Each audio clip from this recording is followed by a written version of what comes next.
ನಮಸ್ಕಾರ ಎಲ್ಲರಿಗೂ. Nature spirit 9 ಆಟ್ Kannada tarot card ರೀಡಿಂಗಿಗೆ welcome. ಇವತ್ತು ನಾವು ತಗೋತಾ ಇರುವಂತಹದ್ದು ಶ್ರೀ ಗುರು ರಾಘವೇಂದ್ರ ಸ್ವಾಮಿಗಳನ್ನು ಬಹಳಷ್ಟು ಶ್ರದ್ಧಾ ಭಕ್ತಿಯಿಂದ ನಂಬಿ ಪೂಜಿಸಿ ಪ್ರಾರ್ಥನೆಯನ್ನು ಮಾಡ್ತಾ ಇದ್ದೀರಾ, ಅವರ ದರ್ಶನವನ್ನು ಪಡ್ಕೋತಾ ಇದ್ದೀರಾ.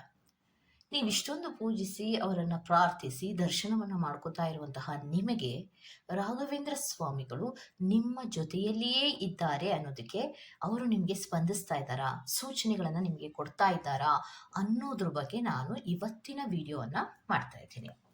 ಯಾಕೆ ಅನ್ನೋದಾದರೆ, ಕೆಲವೊಬ್ಬರಿಗೆ ಈಗಾಗಲೇ ದೈವತ್ವದ ಕೆಲವು ಅನುಭವಗಳು ಆಗ್ತಾ ಇರುವಂತಹ ಸಾಧ್ಯತೆಗಳು ಇದೆ. ಎಷ್ಟೋ ದಿನದಿಂದ ಪೂಜೆಯನ್ನು ಸಲ್ಲಿಸ್ತಾ ಇರುವಂತಹ ನಿಮಗೆ ರಾಘವೇಂದ್ರ ಸ್ವಾಮಿಗಳು ಹೂವಿನ ರೂಪದಲ್ಲೋ, ಪ್ರಸಾದ ರೂಪದಲ್ಲೋ, ಅಕ್ಷತೆಯ ರೂಪದಲ್ಲೋ, ಬೇರೊಬ್ಬರ ರೂಪದಲ್ಲೋ ಅಥವಾ ಬೇರೊಂದು ಶುಭ ಸೂಚನೆಯ ರೂಪದಲ್ಲೋ, ಕನಸಿನ ರೂಪದಲ್ಲೋ, ಯಾವುದೋ ಒಂದು ರೂಪದಲ್ಲಿ ನಿಮ್ಮ ಎದುರಿಗೆ ಕೆಲವು ಸೂಚನೆಗಳನ್ನು ಕೊಡುತ್ತಿದ್ದಾರೆ. ಅದನ್ನು ನೀವು ಗಮನಿಸ್ಕೋಬೇಕು. ಯಾಕೆ ಅಂದರೆ, ಕೆಲವು ಸೂಚನೆಗಳು ಬಹಳಷ್ಟು ಸ್ಪಷ್ಟವಾಗಿಯೇ ನಿಮಗೆ ಸಿಗ್ತಾ ಇದೆ. ಅದನ್ನು ಬೇರೆಯವರ ಹತ್ತಿರ ನೀವು ಹೇಳೋದಕ್ಕೆ ಆಗೋದಿಲ್ಲ. ನೀವೇನಾದರೂ ಕೆಲವೊಬ್ಬ ಬೇರೆಯವರಿಗೆ ಆ ರಾಘವೇಂದ್ರ ಸ್ವಾಮಿಗಳು ನಿಮ್ಮ ಸ್ಪಂದನೆಗಳನ್ನು ಮಾಡ್ತಾ ಇರೋದನ್ನು ಹೇಳಿದ್ರೂ ಕೂಡ ನಿಮ್ಮ ಮನಸ್ಸಿನಲ್ಲಿ ಆಗುವಂತಹ ಒಂದು ಆನಂದ ಅಷ್ಟೊಂದು ಸ್ಪಷ್ಟವಾಗಿ ಅವರಿಗೆ ಗೊತ್ತಾಗೋದಿಲ್ಲ. ಹೇಳ್ತೀರ, ಅಯ್ಯೋ ನನಗೆ ಮೈ ರೋಮಾಂಚನವಾಯಿತು, ನನ್ನ ಕಣ್ಣಿನಲ್ಲಿ ಆನಂದ ಬಾಷ್ಪಗಳು ಬಂತು, ದೇವರನ್ನು ನಾನೇನೋ ಕೇಳ್ತಾ ಇದ್ದೆ, ಅವರು ಪ್ರಸಾದದ ರೂಪದಲ್ಲಿ ಹೂವನ್ನು ಕೊಟ್ಟರು, ಯಾರೋ ಬಂದರು ನನಗೆ ಅಕ್ಷತೆಯನ್ನು ಕೊಟ್ಟರು, ತುಂಬಿದ ಬಿಂದಿಗೆ ಬಂತು, ಕನಸಿನಲ್ಲಿ ರಾಘವೇಂದ್ರ ಸ್ವಾಮಿಗಳು ಬಂದರು, ಕನಸಿನಲ್ಲಿ ಮಂತ್ರಾಲಯಕ್ಕೆ ಬಾ ಎಂದು ಹೇಳಿದ್ರು, ಮಂತ್ರಾಲಯಕ್ಕೆ ಬರೋದ್ರಿಂದ ನಿನ್ನೆಲ್ಲ ಕಷ್ಟಗಳು ದೂರವಾಗತ್ತೆ ಅನ್ನೋದನ್ನು ಹೇಳಿದ್ರು, ಹೋಗಿ ಬಂದ ಮೇಲೆ ನನ್ನೆಲ್ಲ ಕಷ್ಟಗಳು ದೂರವಾಯಿತು. ಇದೆಲ್ಲ ಅನುಭವಗಳು ಸುಮಾರು ಜನರಿಗೆ ಯೂನಿವರ್ಸಿನಲ್ಲಿ ನಡೀತಾ ಇರುವಂತಹದ್ದು. ಎಷ್ಟು ಜನ ಸ್ಪಂದನೆಗಳನ್ನು ಶ್ರೀ ಗುರು ರಾಘವೇಂದ್ರ ಸ್ವಾಮಿಗಳ ಬಳಿಯಲ್ಲಿ ತಗೋತಾ ಇದ್ದಾರೆ ಅಂದರೆ, ಎಷ್ಟು ಕನೆಕ್ಟಿವಿಟಿ. ಯಾವುದೇ ಕೆಲಸಗಳು ಆಗೋದೇ ಇಲ್ಲ, ಇದು ತುಂಬ ಕಷ್ಟ, ನನಗೆ ಬದುಕೋದಕ್ಕೆ ಸಾಧ್ಯ ಆಗಲ್ಲ, ಈ ಒಂದು ಕೆಲಸ ಆಗದೆ ಇದ್ದರೆ ನಾನು ಇರೋದಕ್ಕೆ ಆಗಲ್ಲ, ಅಥವಾ ಕೆಲಸದ ಬದಲಾವಣೆಯ ಬಗ್ಗೆ ಇರಬಹುದು, ಕೋರ್ಟಿನ ಬಗ್ಗೆ ಇರಬಹುದು, ಪ್ರೀತಿಯ ಬಗ್ಗೆ ಇರಬಹುದು, ಆಸ್ತಿಯ ಬಗ್ಗೆ ಇರಬಹುದು, ಅಥವಾ ಆರೋಗ್ಯದ ಬಗ್ಗೆ ಇರಬಹುದು, ಯಾವುದೇ ವಿಚಾರದ ಬಗ್ಗೆ ಶ್ರೀ ಗುರು ರಾಘವೇಂದ್ರ ಸ್ವಾಮಿಗಳ ಬಳಿ ನಿಂತರೆ ಎಲ್ಲವೂ ಕೂಡ ಪರಿಹಾರ ಆಗತ್ತೆ. ಪರಿಹಾರ ಆಗೋದಿಲ್ಲ ಅನ್ನುವಂತಹ ಯಾವುದೇ ಉದಾಹರಣೆಗಳು ಕೂಡ ಇಲ್ಲ. ಕೆಲವೊಬ್ರು ಹೇಳ್ತೀರಾ, ನಾನು ಎಷ್ಟೋ ದಿನದಿಂದ ಪೂಜೆಯನ್ನು ಮಾಡ್ತಾ ಇದ್ದೀನಿ, ಆದರೆ ಅಡೆತಡೆಗಳೇ ಬರ್ತಾ ಇದೆ, ನನ್ನ ಕೆಲಸ ಮಾತ್ರ ಆಗಿಲ್ಲ, ನಾನೇನು ಅಂತ ಪರಮ ಪಾಪಿಯ ಅಂತ ಕೆಲವೊಬ್ಬರಿಗೆ ಪ್ರಶ್ನೆ ಯೂನಿವರ್ಸಿನಲ್ಲಿ ಬರ್ತಾ ಇದೆ ಅಲ್ವಾ? ಹೌದಲ್ವಾ? ಅದಕ್ಕೂ ಕೂಡ ಗುರು ರಾಘವೇಂದ್ರ ಸ್ವಾಮಿಗಳು ಹೇಳ್ತಾರೆ, ಪ್ರತಿ ಒಂದು ಕಷ್ಟಗಳಿಗೂ ಕೂಡ ಪರಿಹಾರ ಅನ್ನೋದು ಇರುತ್ತೆ. ಆ ಪರಿಹಾರವನ್ನು ನೀವು ಮಾಡಿಕೊಳ್ಳುವಾಗ ಅಥವಾ ಪರಿಹಾರ ನಿಮಗೆ ಸಿಗೋವಾಗ ಕೆಲವೊಬ್ಬರಿಗೆ ಅವರ ಪಾಪ ಪುಣ್ಯಗಳಿಗೆ ಅನುಸಾರವಾಗಿ ಕೆಲವೊಬ್ಬರಿಗೆ ಶೀಘ್ರ ಫಲಗಳು ಸಿಗತ್ತೆ, ಕೆಲವೊಬ್ಬರಿಗೆ ನಿಧಾನಗತಿಯ ಫಲಗಳು ಸಿಗತ್ತೆ. ಫಲ ಅನ್ನುವಂತಹದ್ದು ಎಲ್ಲರಿಗೂ ಕೂಡ ಇದೆ. ಶೀಘ್ರ ಫಲ ಅನ್ನೋದಾದರೆ ಏನು? ನಿಷ್ಕಲ್ಮಶವಾದಂತಹ ಹೃದಯದಿಂದ ದೇವರನ್ನು ನಂಬೋದು, ಪ್ರಾರ್ಥನೆಯನ್ನು ಮಾಡೋದು, ಅವರ ದರ್ಶನವನ್ನು ಪಡ್ಕೊಳ್ಳುವಂತಹದ್ದು, ಪ್ರತಿಯೊಂದು ನಿಮಿಷದಲ್ಲೂ ರಾಘವೇಂದ್ರ ಸ್ವಾಮಿಗಳ ಆರಾಧನೆಯನ್ನು ಮಾಡುವಂತಹದ್ದು, ಇವರಿಗೆ ಶೀಘ್ರ ಫಲಗಳು ದೊರಕುವಂಥದ್ದು. ಇದಿಷ್ಟನ್ನು ನಾನು ಮಾಡ್ತೀನಿ, ಆದರೂ ಕೂಡ ಜೀವನದಲ್ಲಿ ಮೇಲಿಂದ ಮೇಲೆ ಕಷ್ಟಗಳು ಬರ್ತಾ ಇದೆ ಅನ್ನೋದಾದರೆ, ಕಷ್ಟಗಳು ಎಷ್ಟು ಬರುತ್ತೋ ಅಷ್ಟೇ ನೀವು ಗಟ್ಟಿಯಾಗ್ತಾ ಹೋಗ್ತೀರಾ. ಏನೋ ಒಂದು ವಿಶೇಷವಾದ ಅನುಭವಗಳನ್ನು ದೇವರು ನಿಮಗೆ ಕೊಡ್ತಾ ಇರ್ತಾನೆ. ನೀವೆಂಥ ಭಾಗ್ಯಶಾಲಿಗಳು ಅನ್ನೋದನ್ನು ನೀವು ಗಮನಿಸ್ಕೋಬೇಕು. ಯಾಕೆ ಅನ್ನೋದಾದರೆ, ಈಗೊಂದು ಕೋರಿಕೆಯನ್ನು ನಾವು ದೇವರ ಬಳಿ ಇಟ್ಟಿದ್ದೇವೆ, ಸರಿಯಾ? ಶೀಘ್ರವಾದಂತಹ ಫಲ ನಿಮಗೆ ಸಿಕ್ತು. ಶೀಘ್ರವಾದಂತಹ ಫಲ ಸಿಗೋದ್ರಿಂದ ಏನಾಗುತ್ತೆ? ಖುಷಿ ಆಗತ್ತೆ, ಹೌದಾ? ಸೊ ಅದೇನು ತಪ್ಪಿಲ್ಲ. ಆದರೆ ಕೆಲವೊಬ್ರು ಪೂಜೆಗಳನ್ನು ಮಾಡ್ತಾ ಇರ್ತೀರ, ನಂಬಿರ್ತೀರ, ಶೀಘ್ರ ಫಲ ಸಿಗೋದಿಲ್ಲ. ಸುಮಾರು ದಿನಗಳ ತದನಂತರದಲ್ಲಿ ಒಂದು ಫಲ ನಿಮಗೆ ಸಿಗತ್ತೆ. ಅದು ಯಾತಕ್ಕೆ ಅನ್ಕೊಂಡಿದ್ದೀರಾ? ನಿಮ್ಮ ಕೆಲವೊಂದು ಕರ್ಮಾನುಕರ್ಮಕ್ಕೆ ಅನುಗುಣವಾಗಿ ಈ ಒಂದು ಸಮಸ್ಯೆಗೆ ಇಂತಹದ್ದೇ ದಿನ, ಇಂತಹದ್ದೇ ಗಳಿಗೆಯಲ್ಲಿ ಅದರ ಪರಿಹಾರ ಅನ್ನೋದು ಇರುತ್ತೆ. ಅದಕ್ಕೋಸ್ಕರ ನೀವು ವೇಯ್ಟಿಂಗಲ್ಲಿ ಇರ್ತೀರ ಹೊರತು ದೇವರು ನಿಮ್ಮನ್ನು ನೋಡ್ತಾ ಇಲ್ಲ, ನಮ್ಮನ್ನು ಗಮನಿಸೋದಿಲ್ಲ, ದೇವರು ದೇವರಿಗೆ ನನ್ನ ಭಕ್ತಿ ಇಷ್ಟ ಆಗಿಲ್ಲ, ಇದ್ಯಾವುದನ್ನು ಕೂಡ ನೆಗೆಟಿವ್ ಆಗಿ ಯೋಚನೆ ಮಾಡಬೇಡಿ. ದೇವರಿಗೆ ಎಲ್ಲರೂ ಕೂಡ ಒಂದೇ. ಕ್ರಿಮಿ, ಕೀಟ, ಮನುಷ್ಯ, ಪ್ರಾಣಿ, ಗಿಡ, ಮರ ಏನೇನಿದೆಯೋ ಅದೆಲ್ಲವೂ ಕೂಡ ದೇವರು ಒಂದೇ ದೃಷ್ಟಿಯಲ್ಲಿ ನೋಡ್ತಾನೆ. ಸೊ ನಿಮ್ಮ ಆಲೋಚನೆಗಳಲ್ಲಿ ಗುರು ರಾಘವೇಂದ್ರ ಸ್ವಾಮಿಗಳು ನಮ್ಮ ಹತ್ರ ಇದ್ದಾರೆ, ಅವರು ನಮ್ಮೆಲ್ಲರನ್ನ ರಕ್ಷಣೆ ಮಾಡ್ತಾರೆ, ಅವರು ಕೊಡುವಂತಹ ಕಷ್ಟಗಳು ನಮ್ಮನ್ನು ಪಕ್ವ ಮಾಡೋದಕ್ಕೆ ಅನ್ನುವಂತಹ ಒಂದು ಮನಸ್ಥಿತಿಯನ್ನು ನೀವು ಯಾವಾಗ ಇಟ್ಕೋತೀರೋ ಆವಾಗ ಸ್ಪಂದನೆ ಅನ್ನೋದು ಶುರು ಆಗುತ್ತೆ. ದೇವರ ಜೊತೆ ಸ್ಪಂದಿಸುವಂತಹದ್ದು ಒಂದು ವಿಚಿತ್ರವಾದಂತಹ ಒಂದು ಅನುಭವ ಆಗಿರುತ್ತೆ. ಆ ಸ್ಪಂದನೆಗಳನ್ನು ಬೇರೆಯವರ ಜೊತೆಯಲ್ಲಿ ನೀವು ಹೇಳ್ಕೊಳ್ಳೋದಕ್ಕಾಗೋದಿಲ್ಲ. ನೀವೆಷ್ಟೇ ಒಂದು ರೀತಿಯಲ್ಲಿ ಅದನ್ನು ಹೇಳ್ಕೊಳ್ಳೋದಕ್ಕೆ ಹೋದರೂ ಎದುರಿಗಿರುವಂತಹ ವ್ಯಕ್ತಿಗೆ ನಿಮಗೇನಾಯಿತು, ಯಾವ ಅನುಭವ ಆಯಿತು, ಏನು ರೋಮಾಂಚನ ಆಯಿತು, ಇದು ಯಾವುದರ ನಾಲೆಡ್ಜ್ ಇರೋದಿಲ್ಲ. ಅದು ನೀವೇ ಅನುಭವಿಸಬೇಕು. ಈ ದೈವತ್ವದ ಕೆಲವೊಂದು ರೋಮಾಂಚಕತೆಗಳು ಅಥವಾ ದೈವತ್ವದ ಕೆಲವೊಂದು ರಹಸ್ಯ ಸೂಚನೆಗಳು ಅದು ಅವರವರಿಗೆ ಸಂಬಂಧಪಟ್ಟಿರುವಂತಹದ್ದು. ಅದನ್ನು ಇನ್ನೊಬ್ಬರ ಬಳಿ ಹೇಳೋದ್ರಿಂದ ಅವರಿಗೆ ಅದೆಷ್ಟರ ಮಟ್ಟಿಗೆ ಅರ್ಥವಾಗುತ್ತೋ ಇಲ್ವೋ, ಆದರೆ ನಿಮ್ಮ ಅನುಭವಗಳಂತೂ ವಿಶೇಷವಾದಂತಹ ರೀತಿಯಲ್ಲಿ ಇರುತ್ತೆ. ಈ ಅನುಭವಗಳ ಬಗ್ಗೆಯೇ ನಾವು ಒಂದು ಮಾಹಿತಿಯನ್ನು ಕೊಡೋದಾದರೆ, ಗುರು ರಾಘವೇಂದ್ರ ಸ್ವಾಮಿಗಳು ನಿಮ್ಮ ಜೊತೆಯಲ್ಲಿ ಇದ್ದಾರೆ, ನಿಮ್ಮ ಮನದಲ್ಲಿಯೇ ಇದ್ದಾರೆ, ನಿಮ್ಮ ಮನೆಯಲ್ಲಿಯೇ ಇದ್ದಾರೆ, ನಿಮ್ಮ ಪ್ರತಿಯೊಂದು ಹೆಜ್ಜೆಯಲ್ಲಿಯೂ ಇದ್ದಾರೆ ಅನ್ನೋದಕ್ಕೆ ನಿಮಗೂ ಕೂಡ ಕೆಲವು ಸೂಚನೆಗಳನ್ನು ಕೊಡ್ತಾ ಇದ್ದಾರೆ. ಈ ಸೂಚನೆಗಳು, ನಾನು ಹೇಳುವಂತಹ ಸೂಚನೆಗಳು ನಿಮಗೂ ಆಗ್ತಾ ಇದೆಯಾ? ಈ ಸೂಚನೆಗಳು ಯಾವ ರೀತಿ ಇರಬಹುದು ಅನ್ನೋದಕ್ಕೆ ನಾನು ನಿಮಗೆ ಹೇಳ್ತಾ ಹೋಗ್ತೀನಿ. ಗುರು ರಾಘವೇಂದ್ರ ಸ್ವಾಮಿಗಳ ದರ್ಶನ ಮಾಡಿರುವಂತಹ ರೀತಿಯ ಅನುಭವ ಆಗುವಂತಹದ್ದು ಕನಸಿನಲ್ಲಿ, ಗುರು ರಾಘವೇಂದ್ರ ಸ್ವಾಮಿಗಳು ನಿಮ್ಮ ಬಳಿಯಲ್ಲಿ ಬಂದು ಮಾತನಾಡಿರುವಂತಹ ಅನುಭವಗಳು ಆಗುವಂತಹದ್ದು, ಯಾರೋ ಬಂದು ನಿಮಗೆ ಮಂತ್ರಾಲಯಕ್ಕೆ ಹೋಗಿ ಅನ್ನುವಂತಹ ಒಂದು ಸೂಚನೆಯನ್ನು ಕೊಡುವಂತಹದ್ದು, ಮೃತಿಕೆ, ಯಾರೋ ನಿಮಗೆ ಬಂದು ಮೃತಿಕೆಯನ್ನು ಕೊಡುವಂತಹದ್ದು, ಮಂತ್ರಾಕ್ಷತೆಯನ್ನು ಕೊಡುವಂತಹದ್ದು, ಮಂತ್ರಾಕ್ಷತೆ ಮತ್ತು ತುಳಸಿ ನಿಮಗೆ ಸಿಗುವಂತಹದ್ದು, ಗುರು ರಾಘವೇಂದ್ರ ಸ್ವಾಮಿಗಳ ಫೋಟೋ ನಿಮ್ಮ ಬಳಿಗೆ ಬರುವಂತಹದ್ದು, ಗುರು ರಾಘವೇಂದ್ರ ಸ್ವಾಮಿಗಳು ಕನಸಿನಲ್ಲಿ ಬಂದು ಕೆಲವೊಂದು ಮಾಹಿತಿಗಳನ್ನು ಕೊಡುವಂತಹದ್ದು, ನನ್ನನ್ನು ಪೂಜಿಸು ಅಂತ ಹೇಳುವಂತಹದ್ದು, ಎಷ್ಟೊಂದು ಸೂಚನೆಗಳು ಇರುತ್ತೆ. ಆ ಸೂಚನೆಗಳೆಲ್ಲವೂ ನಿಮಗೂ ಆಗಿದೆಯಾ? ಆ ಸೂಚನೆಗಳಲ್ಲಿ ಯಾವುದಾದ್ರೂ ಒಂದಾದರೂ ಆಗಿದೆಯಾ? ಅದನ್ನು ನೀವು ಗಮನಿಸ್ಕೊಳ್ಳಿ.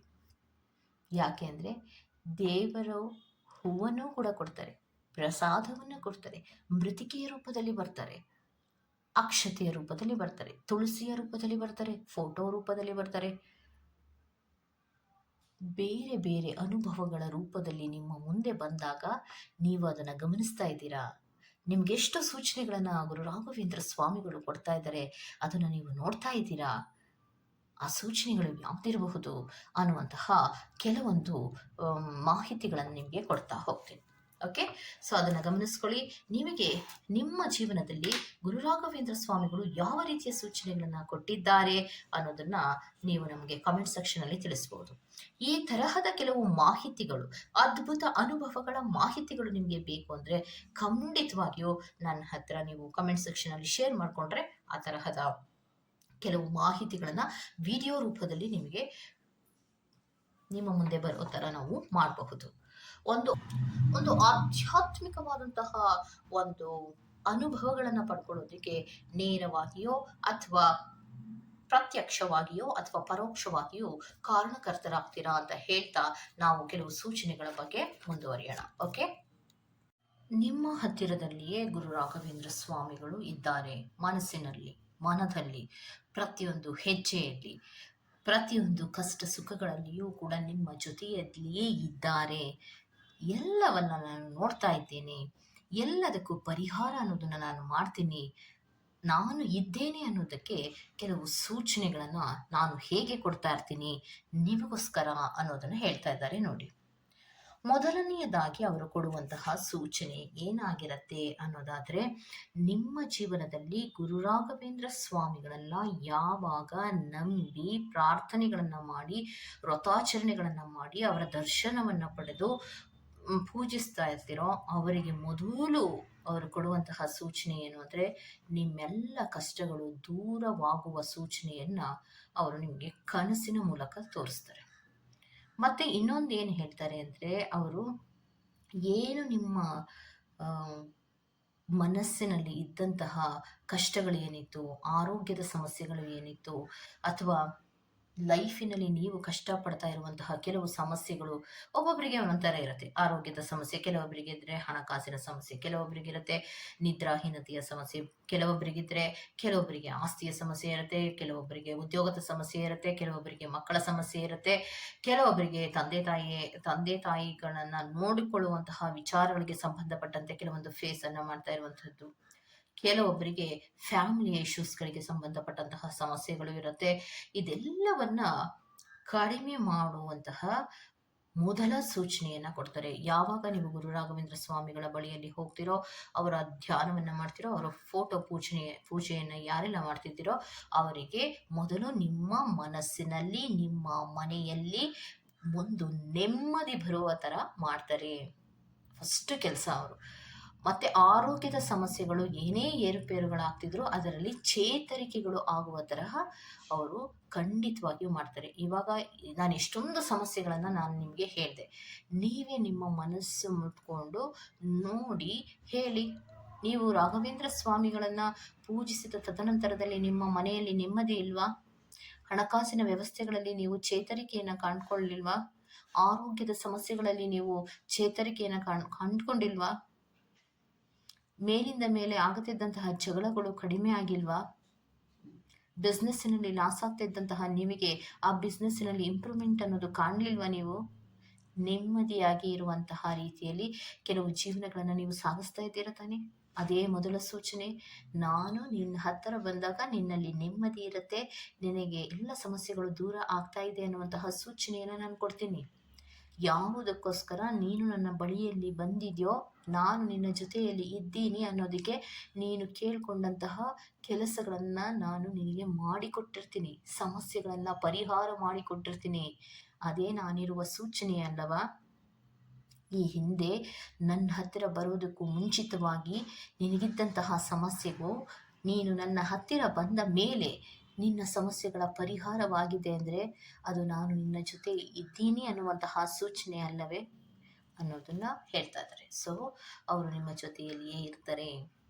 ಯಾವುದೇ ಯೋಚನೆಗಳನ್ನ ನೀವು ಮಾಡೋದಿಕ್ಕೂ ಅವರು ಅವಕಾಶ ಕೊಡೋದಿಲ್ಲ. ಯಾಕಂದ್ರೆ ಎರಡನೆಯದಾಗಿ ನಿಮ್ಮ ಜೀವನದಲ್ಲಿ ಒಂದು ಪ್ಲಾನಿಂಗ್ ಇದೇ ತರಹವೇ ಇರಬೇಕು ಅನ್ನುವಂತಹ ಒಂದು ಸ್ಟ್ರಕ್ಚರ್ ಪ್ಲಾನ್ ಅನ್ನ ಮಾಡೋದಕ್ಕೆ ಶುರು ಮಾಡ್ತೀರಾ.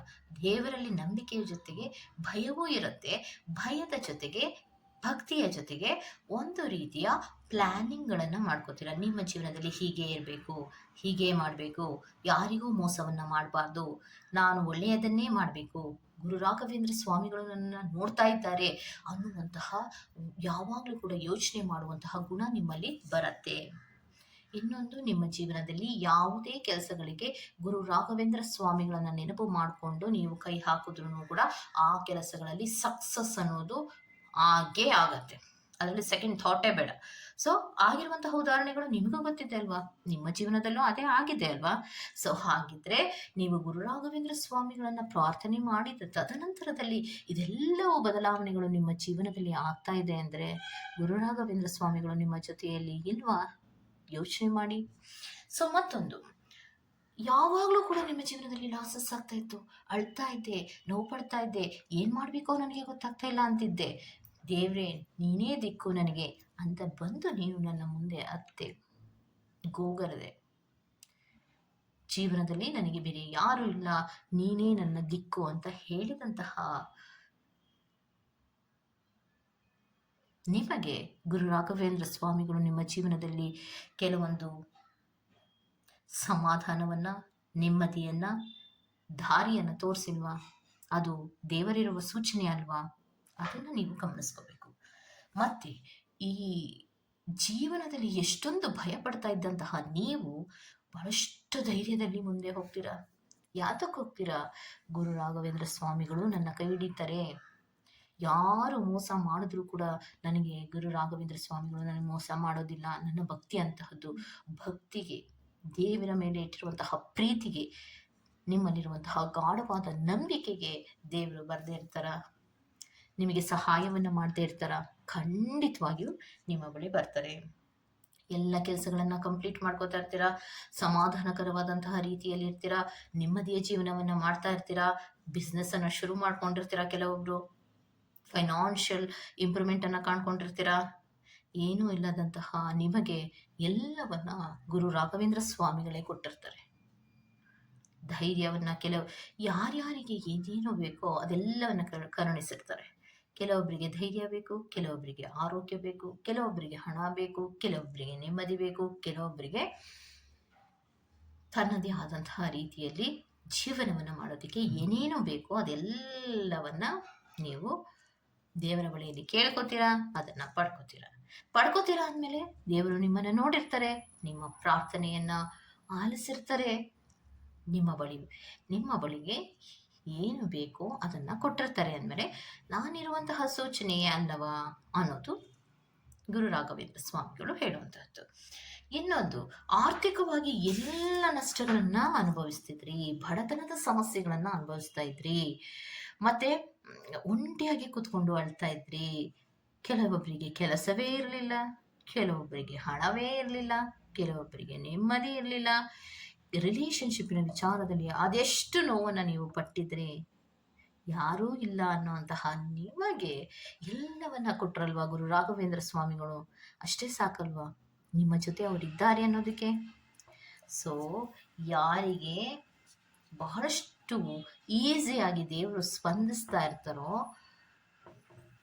ಯಾರಿಗೆ ದೈವತ್ವದ ಕೆಲವು ಅನುಭವಗಳನ್ನು ಕೊಡ್ತಾ ಇರ್ತಾರೋ ಅವರೆಲ್ಲರ ಜೊತೆಯಲ್ಲಿಯೂ ಕೂಡ ಗುರು ರಾಘವೇಂದ್ರ ಸ್ವಾಮಿಗಳು ಇರ್ತಾರೆ. ಅದೇನು ನೀವು ಯೋಚನೆಯನ್ನು ಮಾಡುವಂತಹ ಅಗತ್ಯ ಏನೂ ಇಲ್ಲ. ಸೂಚನೆಗಳನ್ನ ಕೆಲವೊಬ್ರು ಗಮನಿಸ್ತಾರೆ, ಕೆಲವೊಬ್ರು ಗಮನಿಸಲ್ಲ. ಇನ್ ಡೆಪ್ತಿನಲ್ಲಿ ಯಾರು ಕನೆಕ್ಟಿವಿಟಿಯನ್ನು ತಗೊಳ್ಳುವಂತಹ ಪ್ರಯತ್ನವನ್ನು ಸ್ಪಿರಿಚುಯಾಲಿಟಿಯಲ್ಲಿ ಮಾಡ್ತಾ ಇರ್ತಾರೋ ಅವರಿಗೆ ಖಂಡಿತವಾಗಿಯೂ ಇನ್ ಡೆಪ್ತ್ ಆದಂತಹ ರೀತಿಯ ಅನುಭವಗಳು ಆಗತ್ತೆ. ಇನ್ನೂ ಕೆಲವೊಬ್ಬರಿಗೆ ಯಾರು ಸೂಚನೆಗಳನ್ನು ಗಮನಿಸೋದಿಲ್ವೋ ಸೂಚನೆಗಳನ್ನು ಗಮನಿಸೋ ಥರ ನಿಮಗೆ ಮಾಡ್ತಾರೆ, ಅದನ್ನು ನೀವು ಗಮನಿಸ್ತೀರಾ. ಅದನ್ನು ಗಮನಿಸಿದ ತದನಂತರದಲ್ಲಿ ನಿಮಗೆ ಒಂದು ರೋಮಾಂಚನ ಕೂಡ ಆಗತ್ತೆ. ಇದಿಷ್ಟು ಗುರು ರಾಘವೇಂದ್ರ ಸ್ವಾಮಿಗಳು ನಿಮ್ಮ ಬಳಿ ಇರುವಂತಹ ಸೂಚನೆಗಳನ್ನು ಕೊಡ್ತಾನೇ ಇರ್ತಾರೆ. ಅದನ್ನು ನೀವು ಗಮನಿಸ್ಕೊಡಿ. ಅದ್ಭುತವಾದಂತಹ ಅನುಭವಗಳನ್ನು, ದೈವತ್ವದ ಅನುಭವಗಳನ್ನು, ದೈವತ್ವದ ರೋಮಾಂಚನ ಅನುಭವಗಳನ್ನು, ಒಂದು ನಿಗೂಢ ಅನುಭವಗಳನ್ನು ನೀವು ಪಡ್ಕೊಳ್ಳಿ ಅಂತ ಹೇಳ್ತಾ ಇವತ್ತಿನ ವಿಡಿಯೋನ ಮುಗಿಸ್ತಾ ಇದ್ದೀನಿ. ಓಕೆ, ಈ ತರಹದ ವಿಡಿಯೋಗಳು ನಿಮ್ಗೆ ಇಷ್ಟ ಆಗ್ತಿದೆ ದಯವಿಟ್ಟು ಸಬ್ಸ್ಕ್ರೈಬ್ ಮಾಡಿ. ಯಾರಿಗೆಲ್ಲ ಸ್ಪಂದನೆಗಳು ಸಿಕ್ಕಿದೆಯೋ ಅವರು ಕೂಡ ಕಮೆಂಟ್ ಸೆಕ್ಷನಲ್ಲಿ ಕಮೆಂಟನ್ನು ಮಾಡೋದ್ರ ಮೂಲಕ ನಮ್ಮ ಜೊತೆಯಲ್ಲಿ ದೈವತ್ವದ ಅನುಭವಗಳ ಕೆಲವೊಂದು ಮಾಹಿತಿಗಳನ್ನು ಹಂಚ್ಕೋಬಹುದು ಅಂತ ಹೇಳ್ತಾ ಈ ವಿಡಿಯೋನ ಮುಗಿಸ್ತಾ ಇದ್ದೀನಿ. ನಾನು ಮತ್ತೊಂದು ವಿಡಿಯೋಗಳಲ್ಲಿ ಬರೋವರೆಗೂ ಟೇಕ್ ಕೇರ್ ಆ್ಯಂಡ್ ಬಾಯ್.